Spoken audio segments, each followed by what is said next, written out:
Hello friend, मैं हूं doctor Kapil Kumar Verma.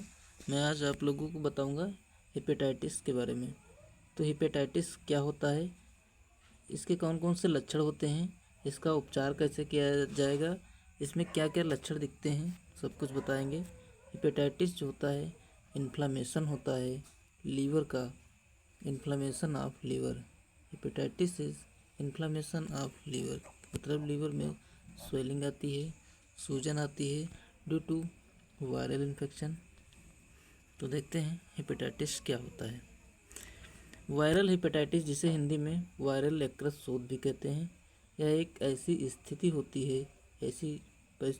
होती है जिसमें लीवर में सूजन आ जाती है, इन्फ्लामेशन हो जाता है और क्षति होती है, जो विभिन्न प्रकार के वायरस के कारण होती है। वायरल इन्फेक्शन होता है। अब देखते हैं इसके कारण क्या होते हैं। इसका कारण जो होता है, वायरल इन्फेक्शन होता है। वायरल हेपेटाइटिस कई अलग अलग प्रकार के वायरस के कारण हो सकता है, जैसे कि hepatitis A, hepatitis B, hepatitis C, hepatitis D और हेपेटाइटिस ई। ये वायरल हेपेटाइटिस के प्रकार होते हैं। अब देखते हैं इसमें लक्षण कौन कौन से होते हैं, कौन कौन से लक्षण हमें महसूस होते हैं। लक्षणों में थकान होती है, भूख न लगना, भूख नहीं लगेगी, मतली महसूस होगी, उल्टी होगी, बुखार रहेगा, फीवर रहेगा, पेट में दर्द रहेगा, पीलिया के लक्षण दिखेंगे, त्वचा और आँखों में पीलापन दिखेगा। ये लक्षण हो सकते हैं। इसके लिए एक एलएफटी करवाएंगे, लीवर फंक्शन टेस्ट जिसे बोलते हैं, तब पता चलता है हमें जॉन्डिस है, पीलिया है या नहीं है। अब इसके कौन कौन से कारण हो सकते हैं। पहला तो स्किन पर टैटू बनवाने से होता है। हेपेटाइटिस बी असुरक्षित सेक्स से होता है, इंजेक्शन लगाने से होता है, यूज़ की हुई नीडल का इस्तेमाल करने से, एक पेशेंट में वही नीडल लगाई, वही नीडल दूसरे पेशेंट में लगा दिए, जिससे हेपेटाइटिस फैलता है। माँ से बच्चे में होता है, डिलीवरी के समय माँ को अगर वायरल हेपेटाइटिस है तो बच्चे में आने की संभावनाएं रहती हैं। आर्गन ट्रांसप्लांट से भी हो सकता है। इस प्रक्रिया में हेपेटाइटिस फैलता है। कोई भी ऑर्गन ट्रांसप्लांट करवाते हैं तो हो सकता है। अब देखते हैं आँखों एवं स्किन में पीलापन महसूस होगा, जैसे कि फिगर में देख रहे हैं। पेशाब का रंग जो होता है पीला होगा, थकान महसूस होगी, मल का रंग सामान्य नहीं होता है, उल्टी होगी, पेट में दर्द रहेगा।